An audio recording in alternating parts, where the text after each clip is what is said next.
Bom, amados,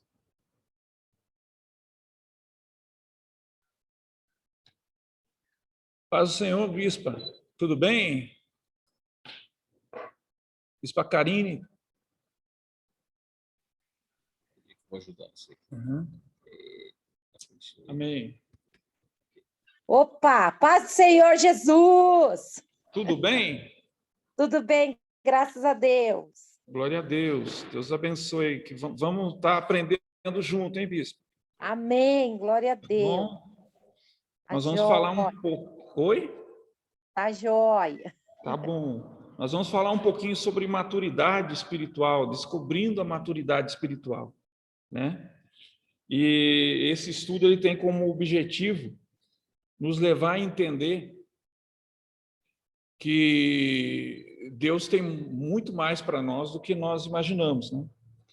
Porque quando a gente nasce de novo no Senhor, nós nascemos como um bebê, né? Nós vamos falar mais para frente sobre isso, mas acima de tudo, um bebê ele não cresce de qualquer maneira, né?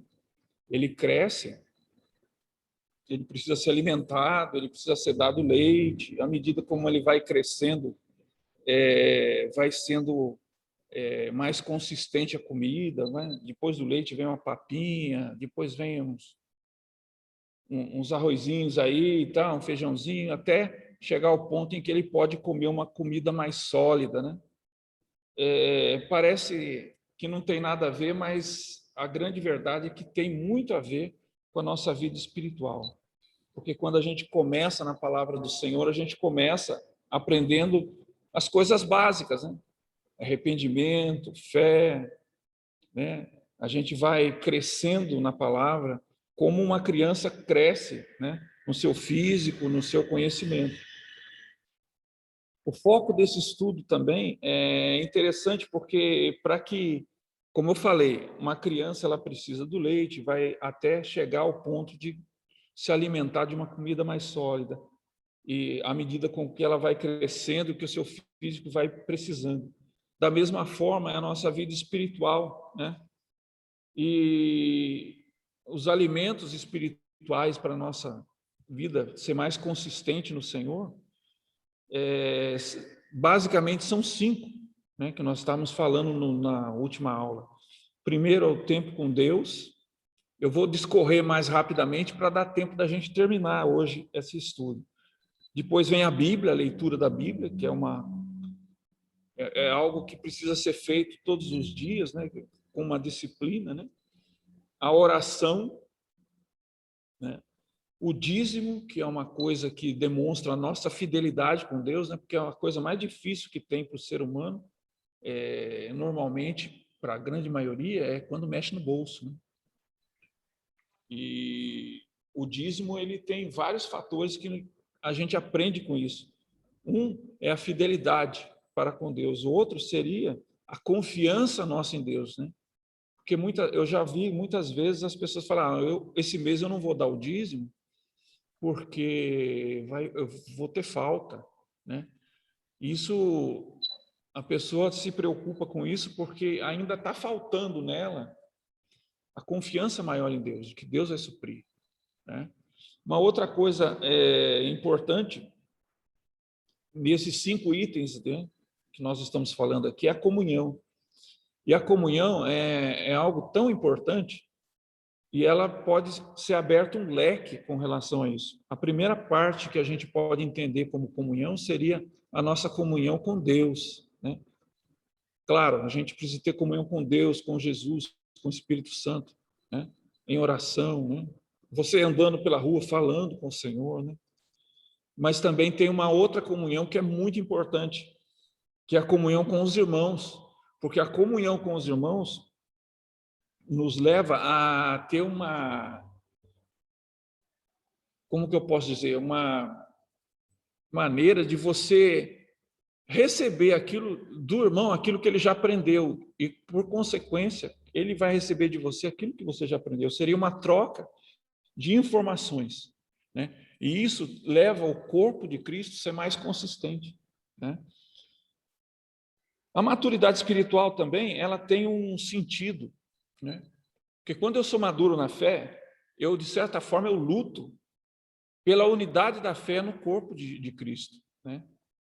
E a unidade da fé me leva ao conhecimento maior do Filho de Deus, que é Jesus, né? Me levando, e à medida que eu luto pela unidade da fé, pela unidade do corpo, né? Se eu vejo alguma coisa estranha acontecendo, e eu falo, meu irmão, olha, é lógico, se você tem a liberdade para o irmão falar, meu irmão, isso é uma coisa que não está certo, não está correto, vamos tentar mudar isso, tal. Se você ganha o teu irmão dessa forma, né, você une mais o corpo de Cristo, a sua amizade e o seu amor por esse irmão também cresce, e também o conhecimento, né, do Filho de Deus, ou seja, o conhecimento de andar com Jesus também cresce, né? Porque quando nós, de certa forma,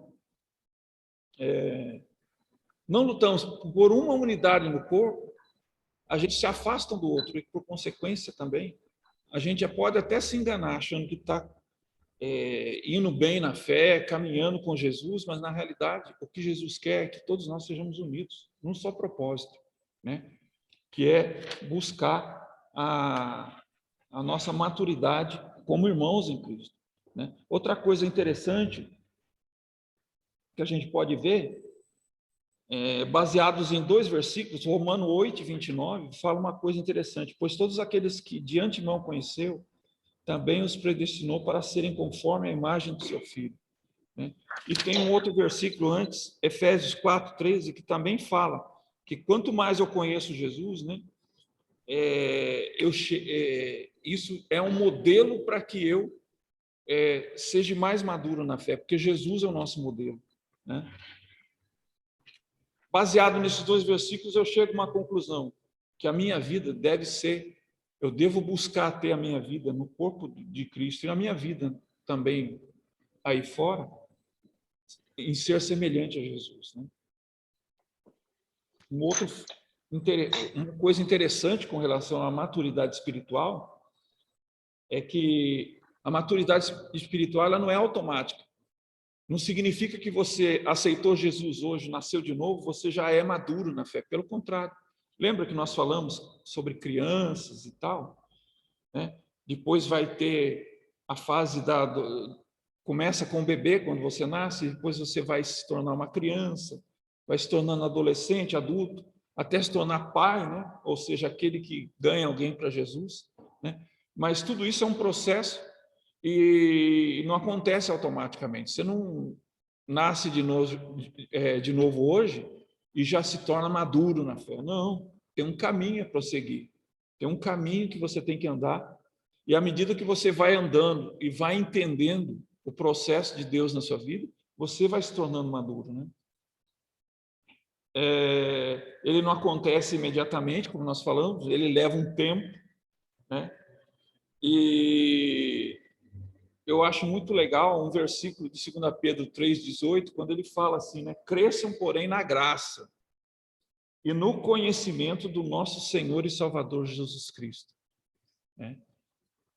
Então, é lógico, quem recebeu a palavra hoje, ele pode conhecer entre aspas, né? Ele pode saber quem Jesus é, no sentido de que Jesus veio, que morreu na cruz e tudo mais, mas conhecer Jesus é muito mais do que isso, né? Porque muita gente que é incrédula lê livros de história, lê a própria Bíblia, não conhece profundamente a Jesus. Por quê?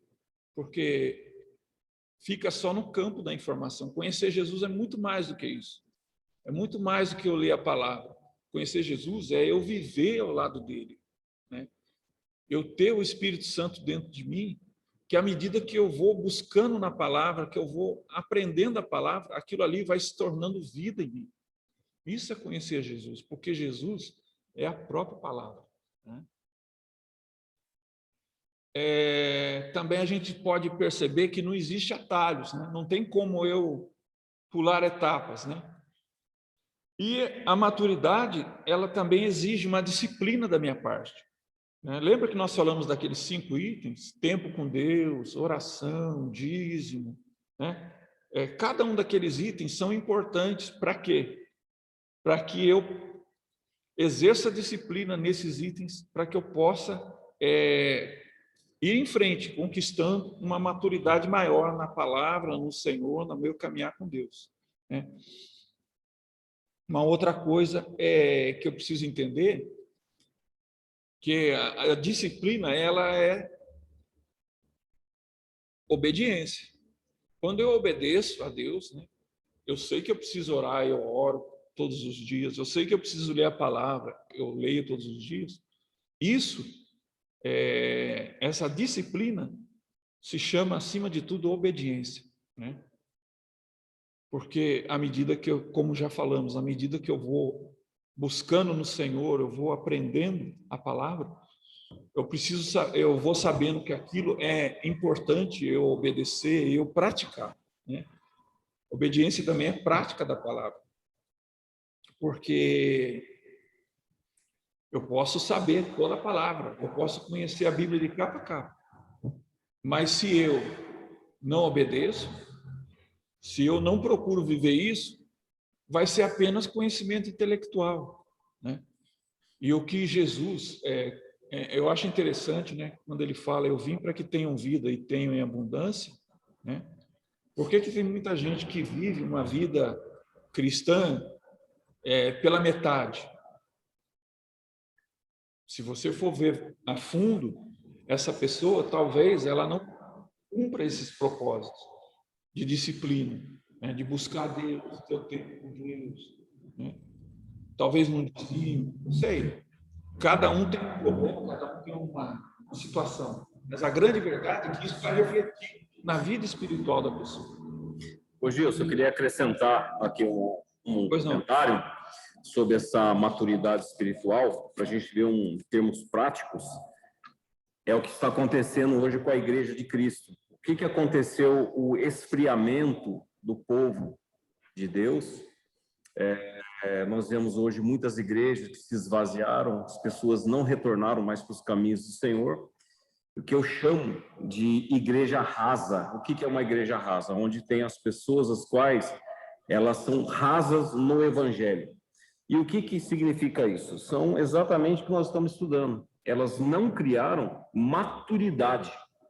Porque a pessoa que ela é madura, mesmo que ela venha estar nas fases a qual o Gilson vai entrar nas características, né, das fases no processo, mas mesmo que ela esteja na primeira, que é o bebê, ela não larga de Cristo, porque ela está dentro do processo da maturidade.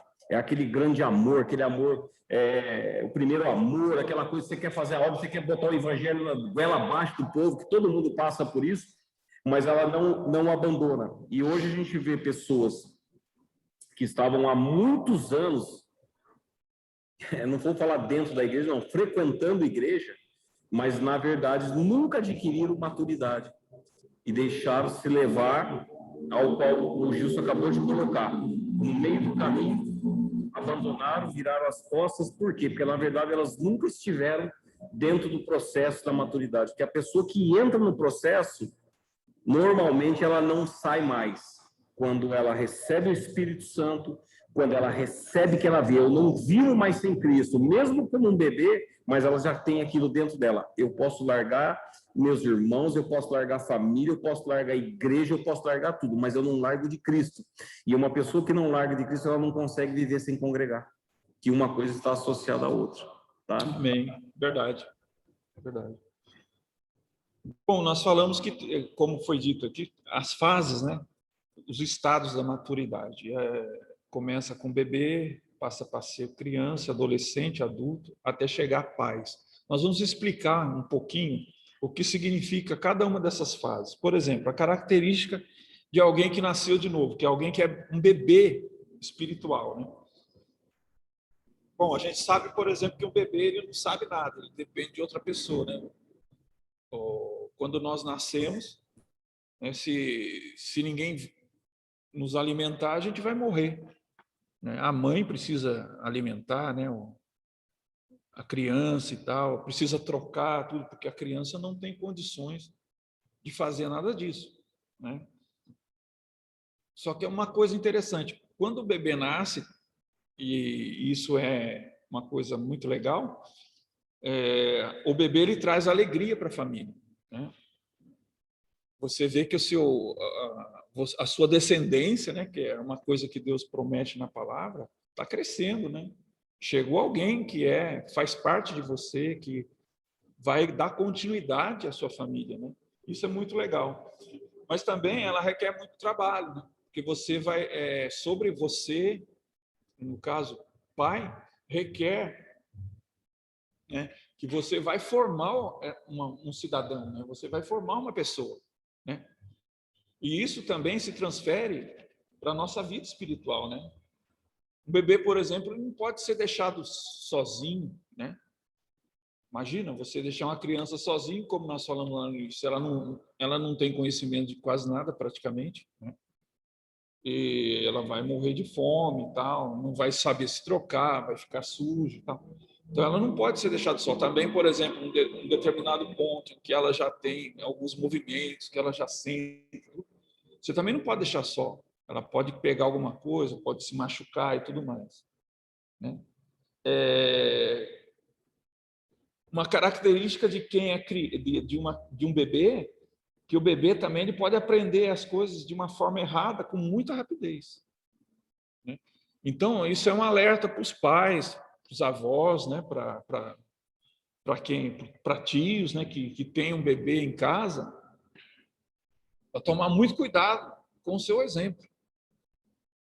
Porque se você, por exemplo, ou eu, fazemos coisas erradas, ele vai captar aquilo, vai pegar aquilo, e de repente aquilo ali, ele pode crescer com aquilo ali. Não, mas aí você não vai ter nem moral no futuro, quando ele tiver um entendimento, para você, não faça isso porque isso é errado. Mas espera aí, um tempo atrás eu te vi fazendo, é complicado isso aí. Mas é o que acontece hoje em dia. Quantas pessoas que estão dentro da igreja rasa, que se formaram de maneira, era um bebê, e foi crescendo dentro do ambiente do ensino errado, que é aquilo que Jesus Cristo falou: existirão os falsos mestres e os falsos profetas, aos quais levaram as pessoas, até no povo hebreu, né? Levava uma parte para totalmente desviado daquilo que Deus tinha ensinado. E é o que acontece. Outra coisa, gente, essa fase de bebê, eu vejo muita gente ainda que está na igreja e não saiu dessa fase. Pessoas que se acham maduras espirituais, mas são como os bebês. Não pode acontecer qualquer vírgulazinha, já está que nem um bebê. Chora, resmunga, fica com manha, não consegue enfrentar nada que vem diante de obstáculo, né? Como um bebezinho, tá? Amém. A um bebê também você não pode dar nenhuma responsabilidade, né? Imagina você pegar uma criança, um bebê, e falar: vai lá no banco tirar o dinheiro para mim no caixa. Não vai, né? Não tem como, né?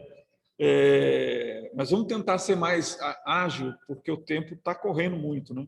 O bebê também, ele deve ser mantido dependente dos seus pais espirituais. Aqui nós estamos falando, veja bem, nós demos a característica de bebê, de algo natural que se encaixa à vida espiritual também, mas nós estamos dando agora uma característica mais espiritual. Por exemplo, quando você sai na rua, por exemplo, aí você tem a oportunidade de falar da palavra para alguém e essa pessoa se converte, através da sua vida, quer você queira ou quer você não, você é o pai espiritual dessa pessoa. Você levou ela a Cristo, né? E aí, por um bom tempo, é importante que você acompanhe.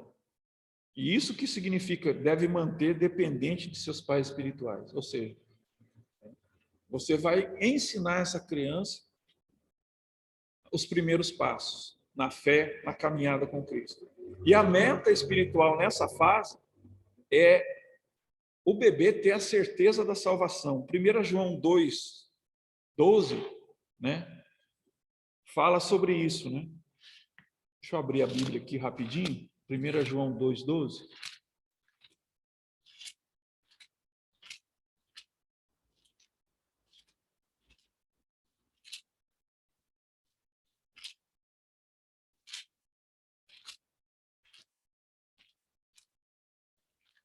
1 João 2,12 fala assim, ó, filhinhos, eu vos escrevo porque os vossos pecados são perdoados. Né? Então, o que acontece? João era o apóstolo que é conhecido como apóstolo do amor. Ele tinha essa característica, né, de chamar os irmãos de filhinhos, né? Principalmente aqueles que, através da vida deles, se converteram, viram nele um homem de Deus, né? Então, ele chamava essas pessoas de filhinhos. Né? E uma das coisas que ele fala com clareza para nós aqui nesse versículo é porque os vossos pecados são perdoados. Então, é uma fase em que a criança tem que saber que Jesus a salvou. É o começo do evangelho. Né? Quando Jesus encontra com Nicodemos, Nicodemos era um camarada que sabia muito da lei e tal, era um dos principais ali da sinagoga, mas ele não entendia o que era nascer de novo. Jesus fala para ele claramente, Nicodemos, tudo que você precisa é nascer de novo, ou seja, né? Jesus estava mostrando para Nicodemos os primeiros passos da fé cristã. O que é viver para Deus, né? Porque ele sabia tudo da lei, mas não estava vivendo para Deus. Né? Uma outra fase do crescimento é a criança, né? Você começa como um bebê, mas você vai crescer, né? Esse é o objetivo, esse é o nosso foco, crescer. E à medida que você cresce, o que acontece? Você passa de bebê a criança. E esse período é o período mais rápido do nosso crescimento, né? Se você for olhar para o natural, por exemplo, parece que o bebezinho demora um pouquinho e tal, daqui a pouco ele se torna uma criança, mas a criança cresce tão rapidamente. Eu vejo lá o meu neto, a minha neta, num instantinho, eles perdem a roupa, porque cresce de uma maneira muito rápida. Né? E também é um tempo onde a rebeldia começa a aparecer, né? Que se mostra pela primeira vez, né? Porque o bebê não, o bebê ainda está meio ali dependente e tal, mas a criança já começa a andar, a se movimentar, a fazer as suas primeiras reinações e também apresenta os primeiros traços da rebeldia, né? E ela descobre que ela tem a vontade própria. Você fala, não faça tal coisa que você pode se machucar, mas quando você vira as costas, ela vai lá e faz alguma coisa, né? Que você disse que não deveria fazer. E aí, essa fase da criança é a fase onde começam as primeiras disciplinas, né? Ó, se você fizer tal coisa assim, assim, então você vai ficar sentado aqui um pouquinho, né? Você não vai brincar com isso, né? Você começa a colocar limites para quê? Ali você entende que a partir da criança você começa a formar o caráter dela. Você começa a colocar limites nela, porque ela vai entender que tal coisa eu não posso. Se eu pôr o dedo na tomada, eu vou tomar choque. Né? Se eu pegar uma faca, eu vou me cortar. Então, você tem que começar a colocar limites numa criança para que mais tarde, quando adulto, ela tenha também os seus limites. Né? Mas isso é uma coisa mais para frente, que a gente pode até comentar. Né? As crianças, elas podem aprender a servir nas pequenas coisas, né? Sob a sua supervisão, por exemplo. Eu vejo lá, por exemplo, a minha neta, hoje ela lavou a louça. Ela tem 8 aninhos, mas ela pegou lá e foi lá, lavou a louça um pouquinho e tal. Então, mas a avó está lá olhando. Né? Ó, fecha um pouquinho mais a água, está muita água aí e tal. Está dando direção, então. Né? E a meta espiritual na fase de uma criança, continua sua Bíblia aberta em 1 João 2, né? 2,14. João fala assim, filhinhos, eu vos escrevi porque conheceis o Pai. Né? Essa é a principal meta de uma criança, conhecer o Pai. Né? Aí ela vai ter noção, né? O bebê não, o bebê ainda não conhece. Na maioria das vezes fica com os olhinhos fechados, mas a criança já conhece a voz da mãe, conhece a voz do pai. Né? Então, essa fase é importante. E aí nós vamos entrar, depois de criança, numa fase que eu vejo que é a mais complicada, né? Tanto na parte natural, como também na própria igreja, no sentido espiritual, né? Que é a fase da adolescência, né? O adolescente, ele acredita que sabe tudo, né? Você já viu os adolescentes, né? Que muitas vezes, principalmente nos dias de hoje, no nosso tempo não, né? No nosso tempo não, né? No nosso tempo o pai falava, senta aí, a gente sentava. Fica aí, ficava. Hoje em dia não, hoje em dia os adolescentes são mais atirados, né? E hoje em dia, o maior problema com os nossos irmãos cristãos é a fase de muitos que são adolescentes. Vocês que estão escutando a aula, você vai ver que tudo o que o Gilson vai explanar sobre essa característica, né, da pessoa que está na fase adolescente, a gente conhece muita gente que vive nessa fase, que chegou, parou e está estacionado aí e não muda. Você vai ver que são coisas assim, como essa, a primeira característica que ele falou, acredita que sabe tudo. Eu vou dar um exemplo para vocês lá da Casa de Apoio Renascer. O que é, para quem não sabe, é uma casa, né, que pega pessoas que têm vício de drogas, dependentes químicos e dá um apoio para que ela venha se recuperar. O que eu escuto daquelas moças, eu conheço a Bíblia inteira, eu conheço ela de Gênesis a Apocalipse, eu sei todos os versículos. Aí um dia uma moça falou isso para mim, eu disse assim, se você soubesse viver isso aí, você não estaria aqui. Então é exatamente vivendo essa fase. Acha que sabe tudo, e se soubesse, realmente não estava dentro de uma casa como aquela. Tá? É verdade, isso aí. E é claro, né? Não tem como a gente não perceber isso, né? Porque a pessoa, por si só, demonstra, né? Outra característica, né, do adolescente é a vontade muito grande de se tornar independente, né? A gente vê muito isso, principalmente na rua aí, os adolescentes desrespeitarem pais, né? Como nós falamos no início, antes, no nosso tempo era mais complicado, porque mas também em alguns momentos até passava dos limites, né? Tinha pais que eram terríveis, né? Espancavam os filhos e tudo mais, mas hoje eu vejo assim muita libertinagem, adolescentes batendo boca com os pais, chegando até a agredir de certa forma, porque como nós falamos, né, uma fase como criança cresce rápido, adolescente também, ele na maioria das vezes tem muitos adolescentes que é mais forte que a gente, né? Já está olhando para o físico assim, você olha assim, bate o olho, são homens e mulheres feitos, mas desafiam os pais, né? E exatamente o que acontece hoje no nosso meio. Não da mesma maneira, né, da vida como adolescente, mas como adolescente com maturidade cristã, é o que acontece hoje. Eles não aceitam submissão. Quantas pessoas que não aceitam submissão dentro de uma igreja? Exatamente. Se o pastor vai repreender por algo sério, né? Não estou falando de... Porque hoje nós temos os coronéis da fé, né? São aqueles que acham que manda tudo, são intocáveis, são como semideus. Estou falando de um processo de cristão normal. O pastor vai repreender, vai dar uma dura, vai chegar e falar, olha, você está se comportando errado, eu não piso mais nessa igreja, não é? Isso é exatamente uma fase adolescente.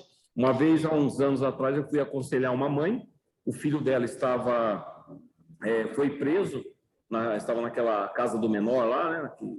FEBEM. Antiga FEBEM, né?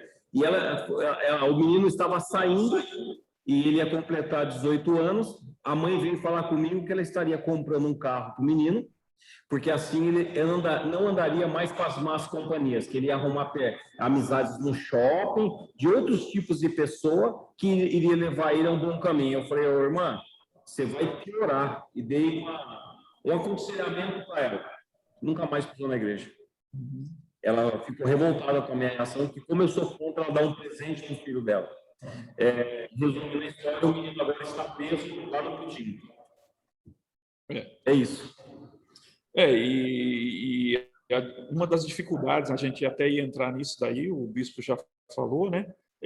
Uma das dificuldades do adolescente é se manter, adolescente que eu digo espiritual e também natural, no caso espiritual é se manter submisso a pastores e líderes, e no caso dos adolescentes que não são cristãos, tudo, também não honrar os pais e as mães, né?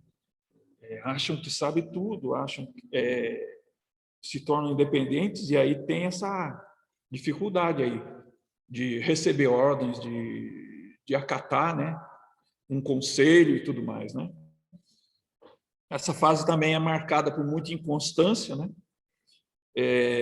Você vê que a vida do adolescente é uma gangorra, é um sobe e desce contínuo, né? E também isso reflete muito na vida espiritual, porque a gente percebe muitas vezes que tem alguns irmãos que há picos, né, na fé. Tem momentos que eles estão lá em cima, vem, ora, busca Deus e tal, e se abusar muito, aconselha até o pastor, né? Aconselha até o pastor se abusar muito. Mas daí passa uma semana, você vê, está lá murcho no canto. Entendeu? Parece que aí Deus não me ama, sabe? Não sei o que acontece comigo. Então é uma gangorra, né? É uma fase de adolescência na fé? Mas só que a gente tem que entender, né, que à medida que eu vou crescendo, que eu vou recebendo alimento, o propósito não é eu ficar no sobe e desce, mas é eu ter uma vida de crescimento, né, contínuo, né? Passa por problemas? Passa por dificuldades? Passa, mas todo mundo passa, né? E você vê, por exemplo, aqueles que entendem o processo, que é diferente, né? Uma outra coisa também que acontece na vida do adolescente é que ele quer ser tratado como adulto antes de ser adulto, né? Pessoa imatura, mas ele chega para você e fala, não, eu já sou homem, pode falar. Né?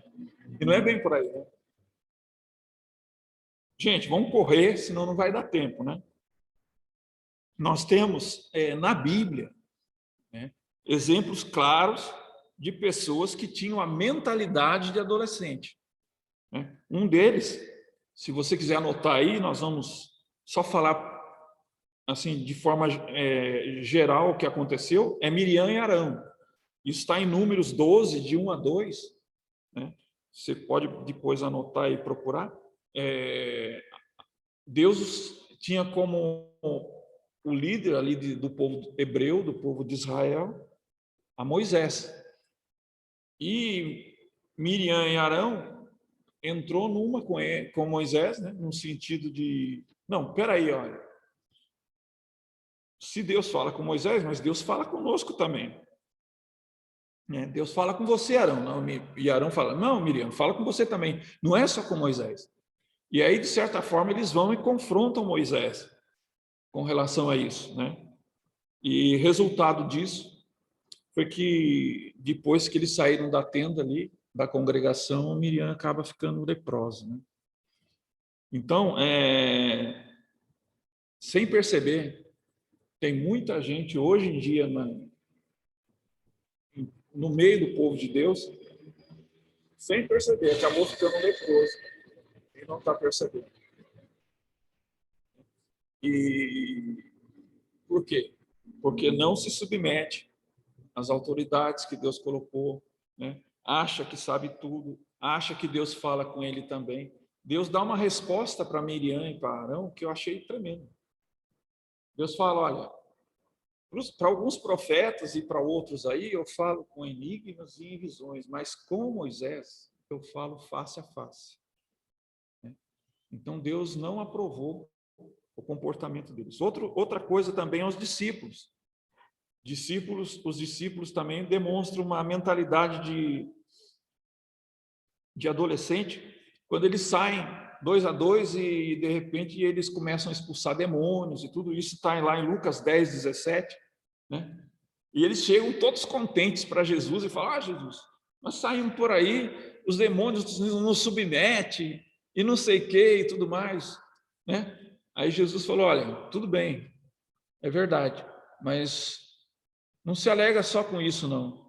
Se alegra porque o nome de vocês estão arrolados nos céus, escrito no livro da vida. Esse é o propósito principal, né? Os demônios se submeterem aos filhos de Deus é bíblico, a gente crê nisso, crê, mas isso nem se compara àquilo que nos espera no céu, né? Não é verdade?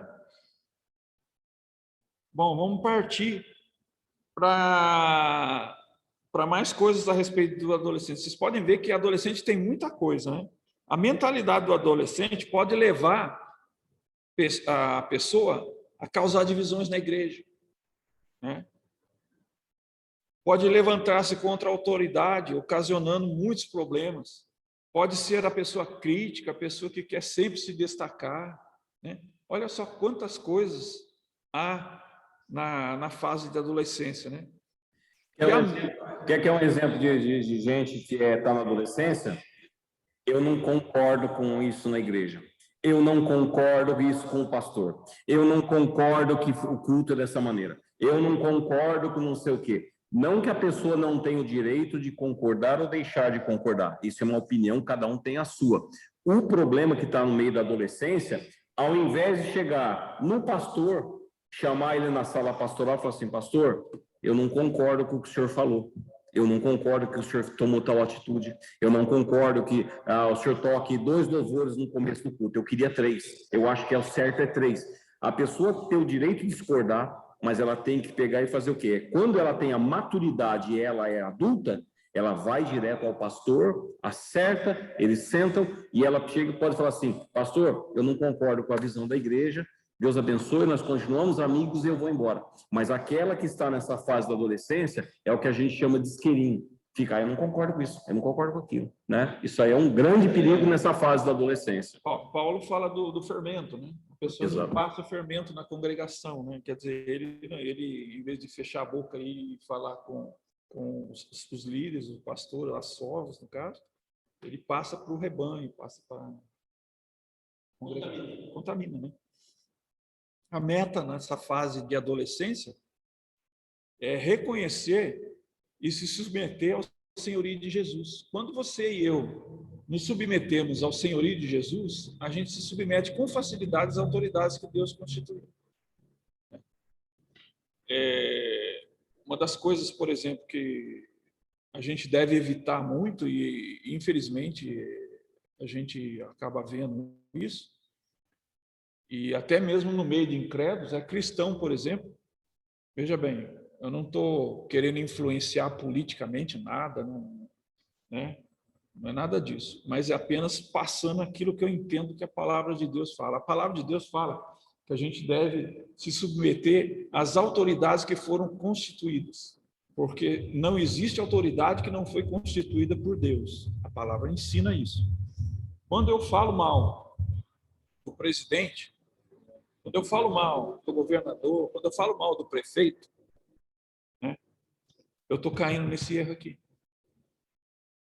Porque quer queira, quer não, eu não estou me submetendo, né? Eu passo a fazer aquilo que está lá em Salmo 1, né?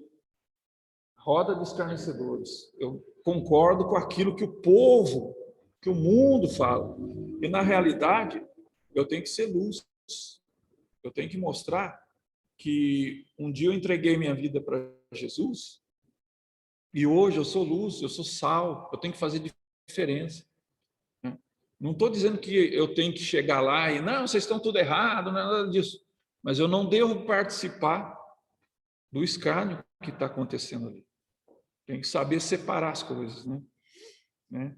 E também me submeter, por exemplo, às autoridades eclesiásticas, porque Deus estabeleceu na igreja. Se você for ver lá a carta de Timóteo, Paulo ensina para Timóteo: olha, quando chega lá constitui presbíteros, constitui pastores, constitui bispos e tal. Tem várias coisas lá que ele fala, diáconos. Então, são todas autoridades eclesiásticas na casa do Senhor, né? Agora, se os meus pastores não me guardam em oração e tudo mais, coisa que não acontece aqui, graças a Deus, nós temos uma cobertura abençoada, né? O que vai acontecer? Quem vai ter que prestar conta para Deus é ele, não sou eu. Eu não posso cair nesse negócio de estar acusando. Porque daí eu estou caindo, infringindo esse termo aqui, né? Bom, vamos para lá. Para frente, né? Passou de adolescente, você vai se tornar filho, né? Filho no sentido de adulto, né? Adulto, né? Adolescente, adulto, né? E o adulto é uma pessoa já madura na fé, que é uma pessoa digna de confiança, né? Ele tem um bom relacionamento com o Pai, ou seja, uma pessoa que ora, uma pessoa que busca Deus, né? Aprendeu a deixar-se guiar pelo Espírito Santo, né?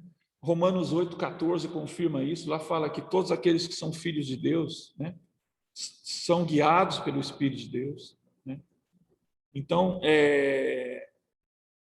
aquele que se torna maduro na fé, ele sabe que não é na força do braço dele, ele sabe que não é pela capacidade natural dele que ele vai vencer, que ele vai conquistar, que ele vai avançar no caminho do Senhor, mas é pelo Espírito.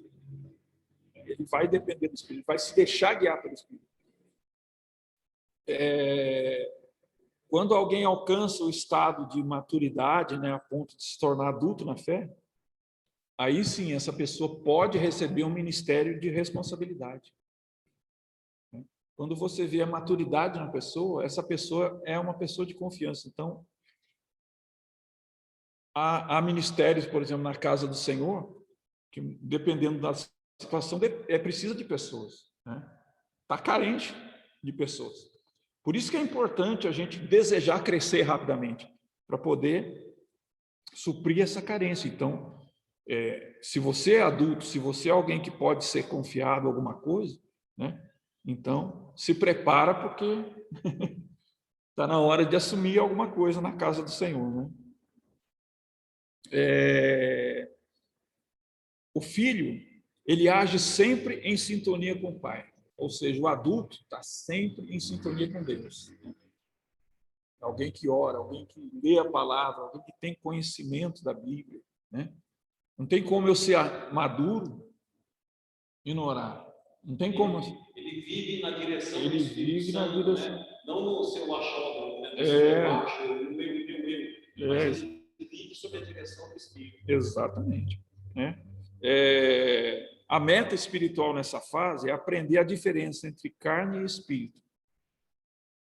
E não somente caminhar no Espírito, né? Porque a gente vê muita gente assim falar, eu estou no Espírito, né? Está vendo um monte de coisa aí.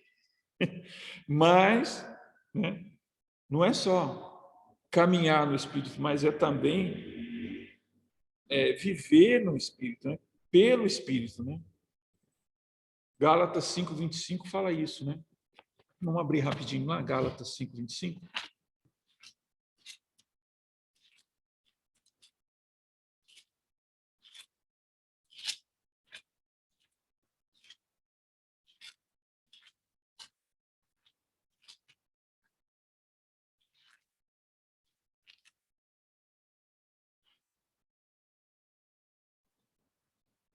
Diz assim: se vivemos no Espírito, andemos no Espírito, né? Olha só. Não é só viver no Espírito, mas é andar no Espírito, ou seja, todas as suas atitudes, né, tem que estar segundo a palavra de Deus, né? Porque nada, o Espírito Santo não vai fazer nada que não esteja na palavra. Então, viver no Espírito e andar no Espírito, né?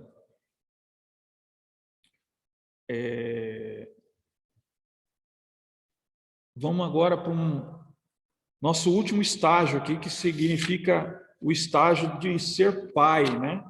Lembra que nós falamos no início, né, sobre a questão de quando você evangeliza alguém, essa pessoa nasce na fé, você passa a ser pai daquela pessoa? Então, pai é alguém que tem a sabedoria aprovada. Pai também, ele não busca a honra dele mesmo, a própria honra dele, né? Mas toda a honra da vida dele é para Deus, né? É alguém que testemunha do Senhor com firmeza. Então, é alguém que sempre vai, quando é elogiado, não deixa aquele... Não, a honra é de Deus, a glória é para Deus, né? Preocupa-se muito com os filhos, mais do que com o ministério dele,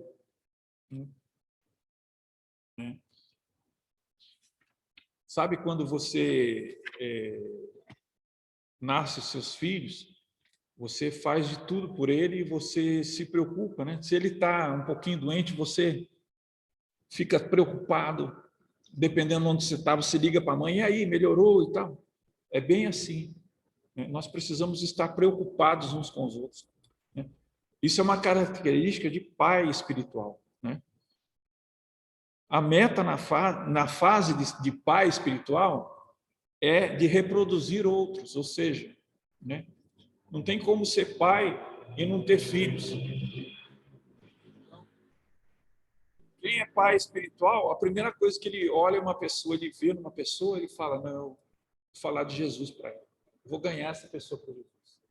Aquele que ganha, aquele que cuida, aquele que semeia. Exatamente. Faz o serviço completo, né? Exatamente. Na verdade, amados, todos nós deveríamos e devemos estar debaixo de um pai, né? A gente precisa de alguém para, muitas vezes, nos ensinar a andar na palavra, nos caminhos do Senhor, de quem eu possa receber conselhos, de que eu possa buscar e falar, olha, né? E isso é uma coisa muito importante, a igreja saber, o povo de Deus saber. Os pastores, eles estão na igreja muito além do que só, por exemplo, pregar a palavra para você. Porque a gente está cansado de ver muitos irmãos saem aí fazendo determinadas coisas sem oração e sem conselho. E aí dá tudo errado. E aí vem para o pastor falando, pastor, né? A principal frase é: o diabo se levantou. Mas ele não lembra que ele saiu sem nenhum conselho, que ele saiu sem nenhuma oração, se ele não apresentou aquela situação diante de Deus para poder fazer. Então, amados, é algo muito importante você e eu fazermos. Vai tomar uma decisão que é importante, que pode, se der errado, vai ter problemas, chega no pastor e fala, olha, eu estou passando por essa situação e eu preciso tomar essa decisão. O que o pastor acha? E vamos orar. Pode ser que você não tenha resposta na hora, mas você vai ter alguém que vai orar com você para que a luz de Deus venha naquela circunstância e você possa decidir pela melhor forma, não é? Amados, nós vimos aqui características de várias fases de crescimento nosso, de maturidade. Mas aí vem uma pergunta interessante: como que nós chegamos ao estado de filhos ou de adultos na fé, né?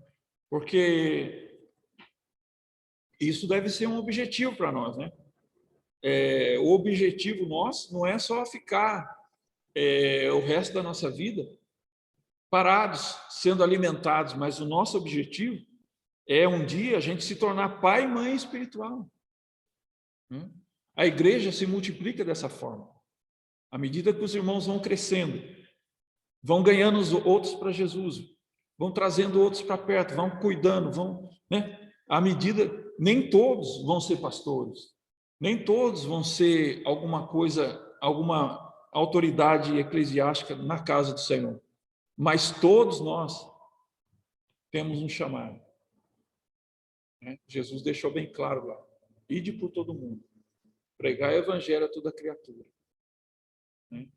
Quem for batizado será salvo, quem não for é condenado.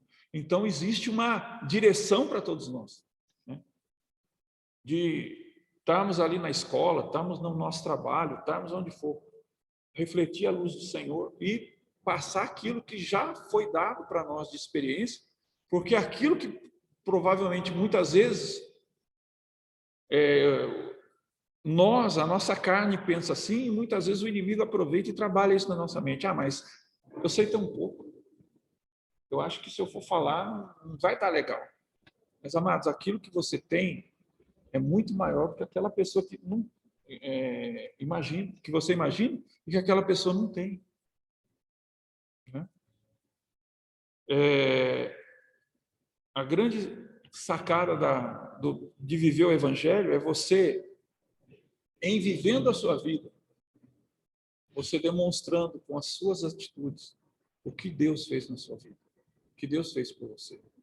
As pessoas vão ser tocadas por ver o teu exemplo, muito mais do que aquilo que você fala.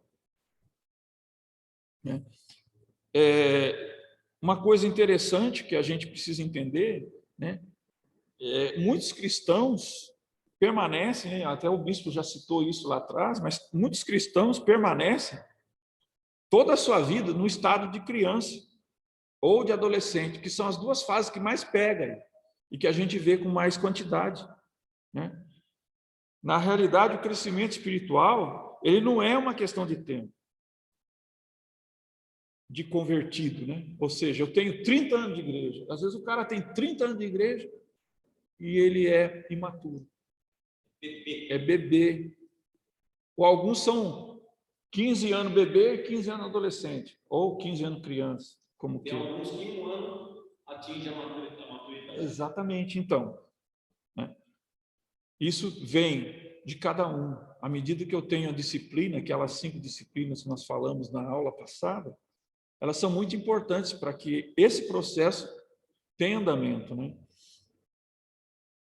E, na realidade, o crescimento espiritual, ele não é, como eu falei, uma questão de tempo, de conversão, ou de conhecimento da palavra, porque tem muita gente também que conhece a palavra muito bem até, mas não vive, não põe em prática, e aí não amadurece.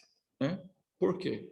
Porque conhecer intelectualmente, talvez tenha pessoas que conheçam até melhor que nós. Né? Mas se não viver, não resolve. Né? E não vai crescer. Né? E a gente não chega ao estado de adulto ou de filho, como queira, automaticamente. Como nós falamos na primeira aula, também não tem atalhos para isso, não tem como eu saltar, né, etapas de crescimento, né? Não tem como eu nascer na fé hoje e amanhã já ser adulto, ser adolescente, não tem. Tem que passar pelos processos. Né? Deus permite isso, porque cada processo que você passa, existem as barreiras que você precisa vencer. E à medida que você vence, você vai galgando etapas sequentes, até você chegar àquilo que nós falamos da maturidade espiritual. Né? E o atingir o estado de filho também não tem a ver com dons, olha bem, com dons ou talentos. Né? Às vezes a pessoa pode ter, porque os dons não são nossos. A palavra é muito clara, o apóstolo Paulo nos ensina que os dons são do Espírito. E quando você recebe Jesus, o Espírito Santo vem habitar no teu coração, na sua vida. E aí, o próprio apóstolo Paulo fala que o Espírito, ele age conforme ele quer, na hora que ele quer, na hora que precisa. Por isso que a questão dos dons não significa que o camarada é maduro. Por exemplo, olha para vocês verem, parece que não tem nada a ver e tem tudo a ver. Um profeta foi comprado, de certa forma, para amaldiçoar o povo de Deus, Israel. Não é? E o que aconteceu? A burrinha que levava ele de um lugar para o outro falou e repreendeu. O livro de Judas, né, fala que o profeta foi repreendido por um animal de carga, uma mula. Gente, se Deus usa uma mula, ele não vai usar você? Não vai usar a mim? Não vai usar cada um de nós? Então, o que significa? Os dons do Espírito, você pode ser até imaturo, mas se houver só você ali, é você que Deus vai usar. Entendeu? Com relação a talentos, é a mesma coisa. Talvez você seja um excelente músico, um excelente pregador, né? Você não precisa ser maduro para falar de Jesus, para falar que Jesus mudou sua vida. Mas tem uma coisa. Maturidade tem a ver com algo muito sério, que muitas vezes nós deixamos a desejar. Maturidade tem duas palavras muito importantes. Tem a ver com caráter e tem a ver com confiança. Uma pessoa, talvez um pastor coloque alguém para exercer alguma função no corpo. E essa pessoa, com o passar do tempo, demonstra um caráter deficitário, essa pessoa, o próprio pastor e até as pessoas que estão envolvidas com ela perdem a confiança nela. E aí isso complica a igreja e ela também. Falar alguma coisa, bispo? Vamos encerrar. Tá. Uma coisa interessante, né, com relação à maturidade, né? Não se trata de saber o que Deus pode fazer. Todo mundo sabe que Deus, ele pode todas as coisas, né? Deus tem todo o poder nos céus, na terra, em qualquer dimensão que possa haver. Mas se trata, né, à medida que eu vou amadurecendo na fé, no caminho com Deus, se trata de eu saber, de eu conhecer, de eu entender o coração do Pai, o coração de Deus, e saber os seus caminhos. À medida que eu vou amadurecendo na fé, vou tendo comunhão, vou tendo meu tempo com Deus, vou orando, vou buscando, vou lendo a palavra, eu vou conhecendo a Deus, e isso me leva a conhecer e a entender o coração do Pai. O coração de Deus. E os caminhos que Deus anda, né? Lembra uma passagem muito conhecida de Isaías, né? Que fala: os meus caminhos não são os teus caminhos. Os meus caminhos são mais altos que os teus caminhos. Meus pensamentos. Então, quando ele fala de pensamentos, ele está falando do coração dele. E quando ele fala de caminhos, significa no que ele quer que você ande, né? Então, olha só que tremendo. A gente tem um exemplo muito claro para a gente encerrar aqui, para terminar esse estudo, de alguém, né, muito importante na Bíblia e que passou por todos esses processos. Nós vamos falar de Josué, né? A vida de Josué é um exemplo disso, né? A gente pode ver que Josué chegou de um estado para o outro, ou seja, ele nasceu ali na fé, como criança, e foi chegar até ser adulto e pai, né, conduzindo aquele povo, né, no lugar de Moisés, né? Josué, ele aprendeu isso debaixo da liderança de Moisés, ele foi submisso a Moisés, né? E serviu Moisés. Por isso que é importante a gente aprender, estar debaixo de liderança para depois ministrar, né? O chamado de Josué também, a gente aprende que o chamado não é igual à função, né? Por quê? Porque Josué ele foi chamado para ser líder ainda muito jovem, né? Havia uma promessa de Deus para isso, né? Mas levou muito tempo antes de ele assumir efetivamente a liderança do povo, né? E assumir o papel de líder, né? Agora, a gente precisa entender uma coisa com isso. Todos nós temos um chamado de Deus, né? Mas nem todos se deixam transformar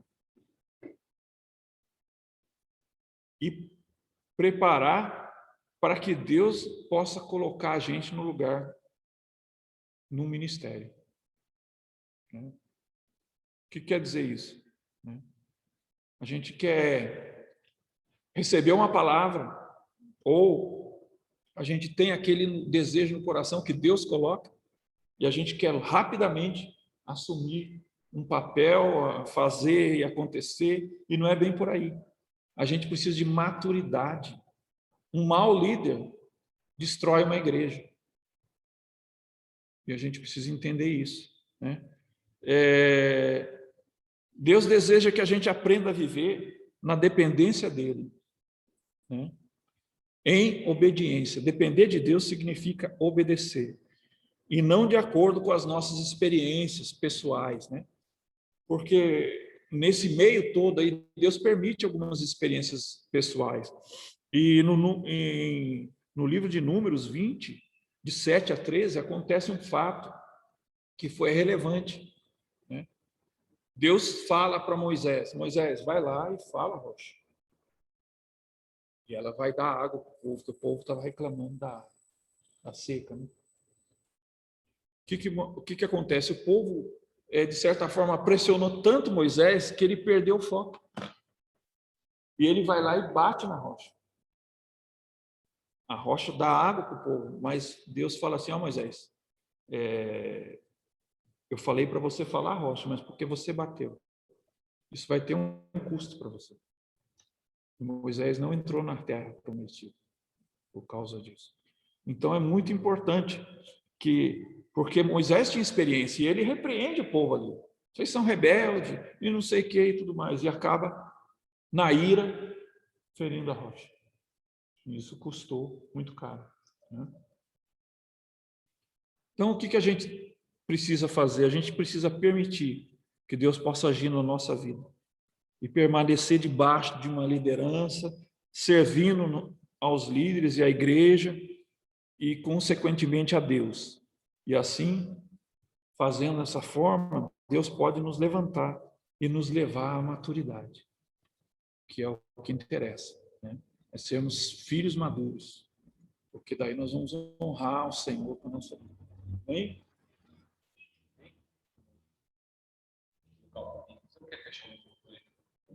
Tá.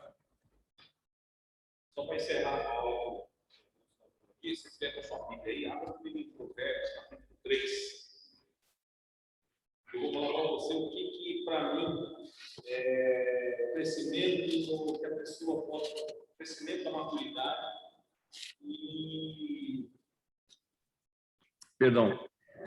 Gente, Provérbios, se você está com a sua Bíblia, abra comigo em Provérbios, capítulo 3, no verso 5. Estava com o microfone fechado aqui, não tinha me atentado. E para atingir a maturidade, para que venha ter crescimento, em qualquer dessas fases, a pessoa cristã ela tem que viver esses 2 versículos aqui que resume tudo para mim, tá? Uma forma resumida do que realmente é ser um cristão hoje, e você atingir a sua maturidade. E diz assim no verso 5: confia no Senhor de todo o teu coração, e não te estribes no teu próprio entendimento. Reconhece-o em todos os teus caminhos, e ele endireitará as tuas veredas. Vou explicar. Confiar em Deus é uma das coisas que mantém as pessoas no estágio bebê, ou que mantém uma igreja, que eu digo igreja são as pessoas, não é o prédio, não é o pastor, mas a igreja como um todo rasa, porque ela não confia em Deus. Porque a pessoa que confia em Deus, ela aguarda, espera e vive a palavra do Senhor. Confiar em Deus é a gente saber que Deus vai estar agindo em nossa vida. E muitas pessoas, quando se vê numa situação, seja no trabalho, no casamento, uma enfermidade, uma situação espiritual, aquela que confia, ela tem maturidade. Então, isso aqui está ligado à nossa vida, porque ele completa aqui, que se não se estribes no teu entendimento, em outras palavras, está dizendo assim, aquele que confia em Deus e não confia no seu coração, ou seja, no seu próprio entendimento, ou seja, eu aguardo de Deus, eu escuto a direção de Deus, eu vivo o que o Espírito Santo me leva, nesse momento você começa a crescer na maturidade. Porque quando a gente fala aqui no verso 6, reconhece em todos os seus caminhos. Quando eu reconheço que Deus é que vai me levar nos caminhos, ao qual Ele me leva nos caminhos dele, significa que você está alinhado com o reino dos céus. E Ele endireita as tuas veredas. Quem endireitar? Ele vai endireitar os nossos caminhos. Então, aquele que confia, Deus vai nos moldando e vai nos levando, vai nos conduzindo, né? Como a gente fala, né? Eu estou no barquinho, Jesus é o cabeça. Eu estou no barquinho, Jesus está no controle. Mas o Jesus só vai estar no controle quando a gente está baseado nisso, na confiança no Senhor. E hoje eu vejo muito crente, até a missionária Carminha, ela não está na sala, mas ela fala, o crente meia boca é aquele que não confia em Deus. É aquele que sempre tenta arrumar as coisas conforme o teu desejo, conforme o teu entendimento. Então, meus irmãos, cada um de vocês deve ter se encaixado num desses estágios da maturidade. E você só vai atingir o pai ou a maturidade como filho, né? Que nem todos serão pais, mas como filho, ou seja, o adulto espiritual, aquele alicerçado que realmente sabe que ele vai ser salvo, se você não confiar em Deus. Amém? É isso que eu tinha para só colocar meus pitacos, né? Como o pastor Gilson pediu para que eu desse uns pitacos nessa aula. Então, se alguém tem alguma dúvida, se alguém quer perguntar alguma coisa, o pastor Gilson está aí para tirar a sua dúvida sobre a matéria, tá bom? E aí depois eu finalizo e vou já adiantar para vocês qual vai ser o estudo que eu vou dar semana que vem para vocês.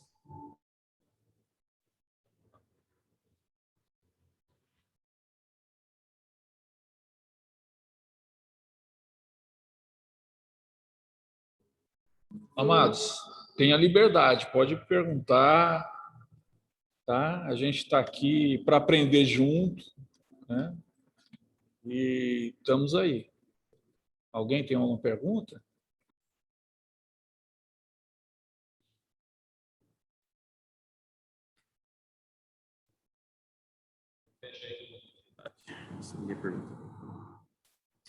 Amém? Então, como toda aula nossa, eu agradeço a presença de todos, mas antes de todo mundo sair, né? Semana que vem, gente, eu estou pensando aqui em dar um estudo, tem alguns estudos que eu quero dar para vocês, tá? É sobre o que é realmente fazer jejum, o jejum bíblico, porque se ensina muita coisa errada, tá? O que é realmente a Bíblia nos ensina sobre dízimo e oferta.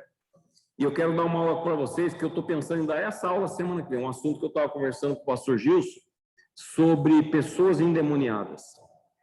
Como é que entra um demônio? Como é que sai? O que acontece? O que a Bíblia nos ensina? Sabe? Que às vezes a pessoa vê uma pessoa estribuchando no chão, ou gritando, ou às vezes tem condições que nem manifesta, ou melhor, ele manifesta e ninguém percebe, né? Como é que é esse processo? Qual que é o chamado? O que você faz se uma pessoa ficar endemoniada ou não? Eu queria dar uma aula para vocês começassem a entender o que é realmente isso, o que é uma libertação, como que se deve fazer uma libertação e como é que as pessoas que têm chamado para isso, né? Que às vezes você tem chamado e você nem sabe. Então, eu estou pensando nessa aula, mas aí eu aviso a vocês quando eu tiver para dar essa aula para todos vocês aí. Tá bom? É um assunto bastante interessante. Quem me conhece, né? Nós temos aqui hoje um visitante na sala, amigo do pastor Gilson, o Valmir. Eu vou dar na Bíblia, tá, gente? Vocês sabem disso, eu sou professor de teologia, então eu vou dar muita base bíblica para vocês, tá? Para que você tenha conhecimento do que é esse estado, porque é muito fácil.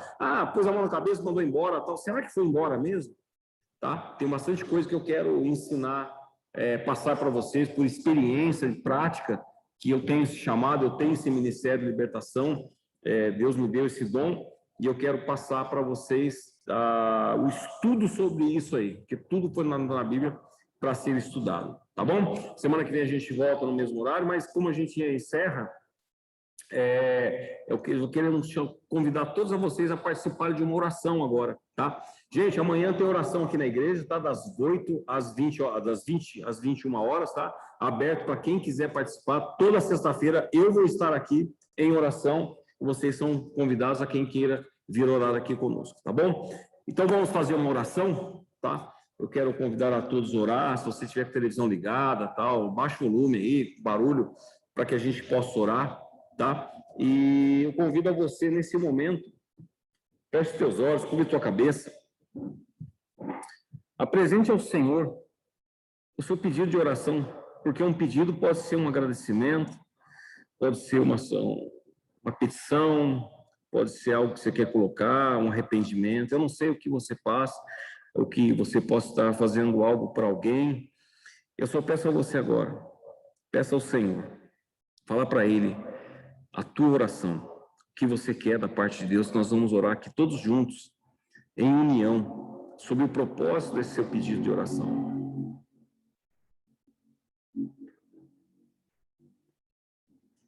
Papai, em nome de Jesus, seus filhos estão aqui colocando petições diante do Senhor, apresentando a Ti, Senhor, algo que só o Senhor sabe.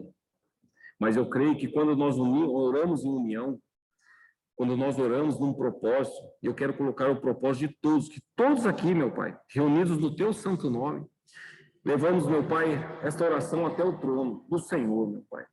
Peço ao Senhor pela Tua misericórdia, Senhor, que o Senhor, meu Pai, venha realizar milagres na vida dessas pessoas, que o Senhor entre, meu Pai, com a providência na vida de cada um que aqui colocou, meu Pai, esse pedido de oração. Eu estendo esta oração aos pedidos, meu Pai, naquela urna de oração que nós temos aqui na tua casa, meu Pai, ao meu caderno de oração que está em casa, ao caderno de oração da missionária Eva, meu Pai. Em nome de Jesus, eu quero agradecer por aqueles pedidos que o Senhor, meu Pai, já operou milagre. Eu quero agradecer, meu Deus, por aqueles que o Senhor não vai fazer nada que nós pedimos, porque o Senhor sabe o que é melhor. E eu quero agradecer por aqueles que o Senhor vai fazer, meu Pai. Eu quero agradecer porque eu creio, meu Pai, que cada pedido já chegou aos teus ouvidos, Senhor. Eu creio, meu Pai, que o Senhor vai fazer o melhor dentro do teu tempo, Senhor. Que exaltado e glorificado seja o nome do Senhor por cada pedido, meu Pai. Que venham ser testemunhos, meu Pai, independente do sim ou do não que vem da tua parte, porque o não do Senhor é maravilhoso, meu Pai. Porque o Senhor cuida, o Senhor zela, o Senhor guarda, e os teus planos são absolutos sobre as nossas vidas. Eu quero colocar cada casamento aqui representado, meu Pai. Eu quero que cada parentela, seja, meu Pai, pai, mãe, tio, avós, cunhados, parentes, netos, Senhor, filhos, todos, meu Pai, eu quero acrescentar nesta oração que todos são família, e família é bênção nas mãos do Senhor.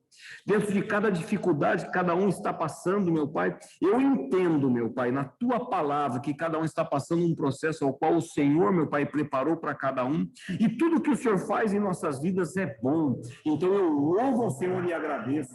Mas eu peço ao Senhor que o Senhor repreenda todo o mal, meu Pai, para que não venha, meu Pai, nenhuma, meu Pai, seta, nenhuma, meu Pai, tentativa do inimigo de destruir os casamentos, meu Pai, mas que venha ter a união, uma só carne fortalecida no Senhor.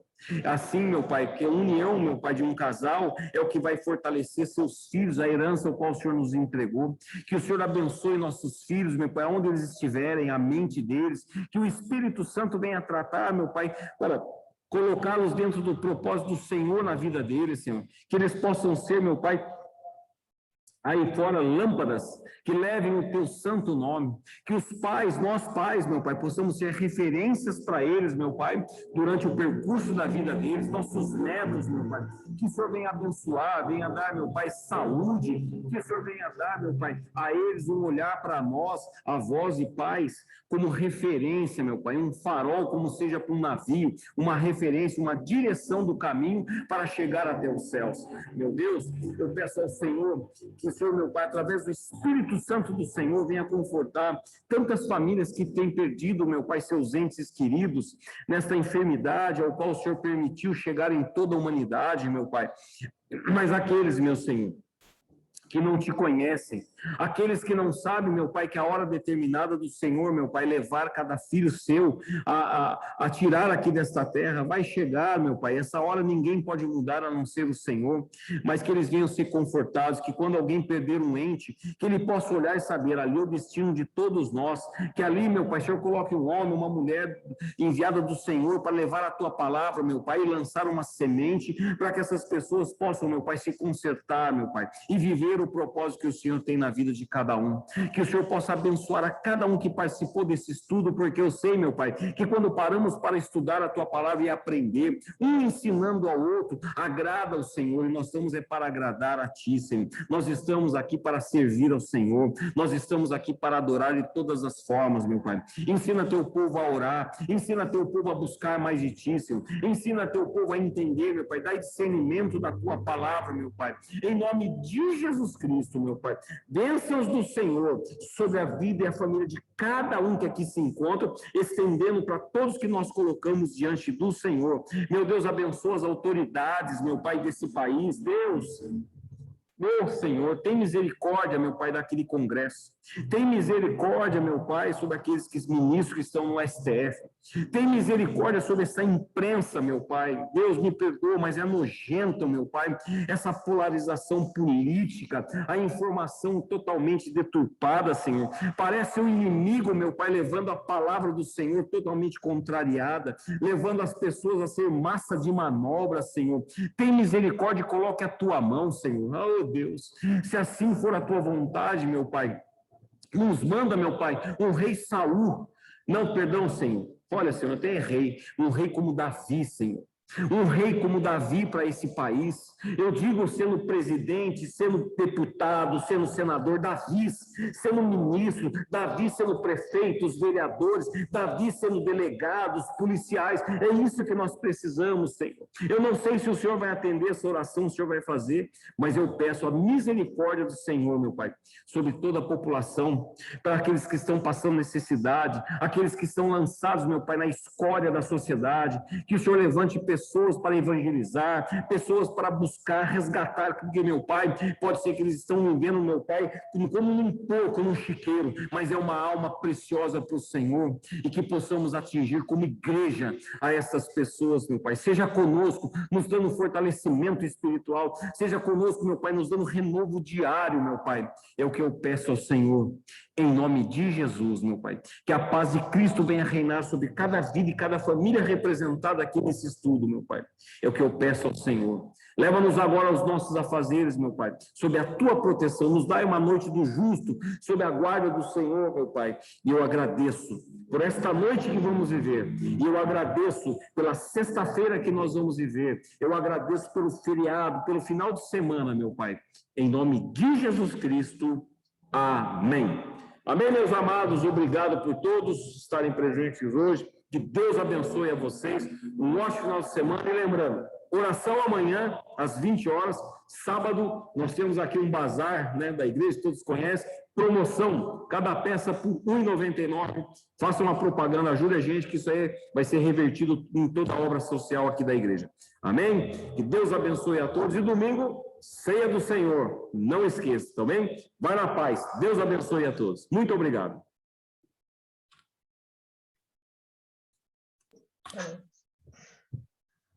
Boa noite, Bispo. Paz. Boa noite, Fernando. Boa noite, paz. Deus abençoe a todos. Boa noite. Paz, Senhor Bispo. Paz, irmã Bernadette. Deus abençoe. Amém. Paz. Obrigada, Deus abençoe vocês aí. Tchau. Boa noite, pastor. Paz do Senhor para todos. Boa noite. Amém. Paz, Todos Helena. Boa vocês. noite. Deus abençoe. Amém.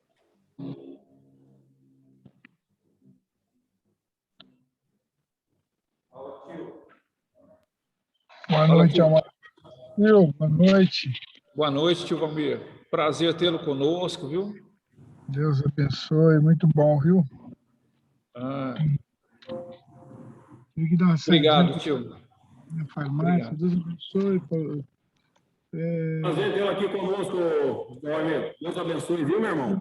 E fique à vontade, quando quiser entrar na nossa sala aí. Seja bem-vindo aos nossos estudos, participar. das próximas vezes você dá uns pitacos aí também, que é muito bem-vindo aqui. Nós estamos aqui para receber, aprender irmãos. Todos nós aqui sempre temos algo a contribuir, tá bom? Amém. Deus abençoe, viu? Muito obrigado pela acolhida. Tio, Amém. obrigado. Abençoe, ó. Agosto, nosso feijão, hein? Tá certo, tio. Tá certo. Tá certo. Um abraço, Deus abençoe, meus irmãos e irmãs. Que o Senhor abençoe a todos. Amém. Deus abençoe, obrigado. Vocês também, a tia, a Mari, o Guilherme e a Nenezinha lá. Tá bom? Amém. Beijo, gente. Deus abençoe.